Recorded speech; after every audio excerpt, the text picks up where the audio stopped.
Saya ingin kembali ke Prof. Marwarar ini. Poin ketiga, Prof. Soal komposisi MKMK, Majelis Kehormatan Mahkamah Konstitusi nih.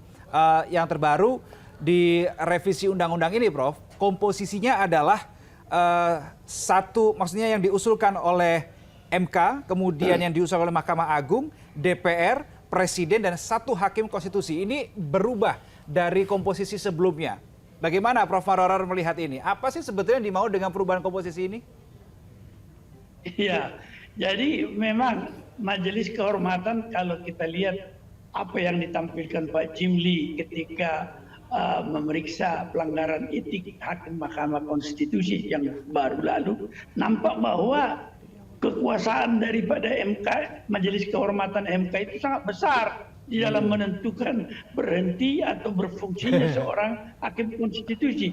Oleh karena itu mungkin pemerintah dan pembuat undang-undang kaget dan ini komposisinya harus dirubah gitu.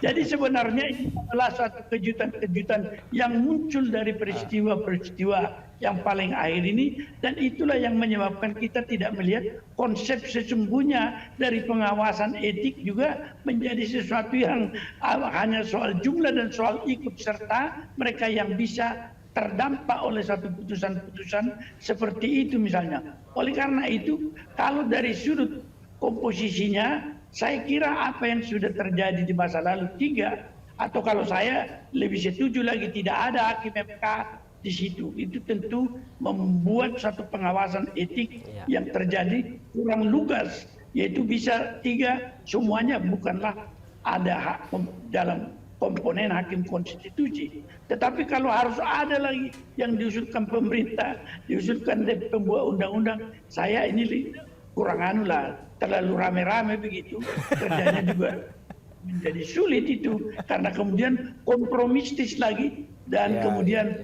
menjadi agak kurang lugas.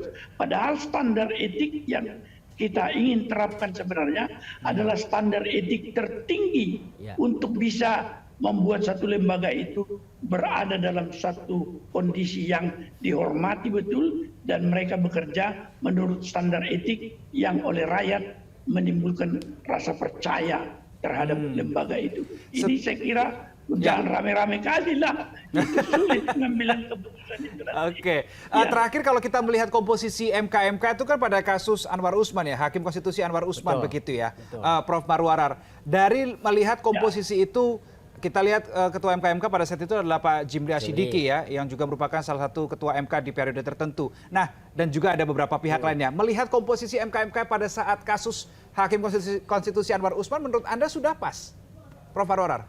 Kalau saya belum pas, itulah yang saya katakan tidak boleh ada komponen hakim aktif di situ, karena itu yang justru melemahkan. Meskipun tidak selalu bahwa ada rasa simpati mereka terhadap rekannya sendiri, tetapi pasti ada rasa sungkan. Oleh karena itu harus kita lepaskan semua itu, tetapi mereka yang mengerti masalah peradilan konstitusi, masalah hukum dan masalah etik. Jadi tidak perlu ada komponen yang terdiri dari hakim konstitusi sendiri. Karena pengawasan yang dilakukan secara internal, kelemahannya justru seperti diakui oleh Mahkamah Agung itu adalah karena ada kesungkanan atau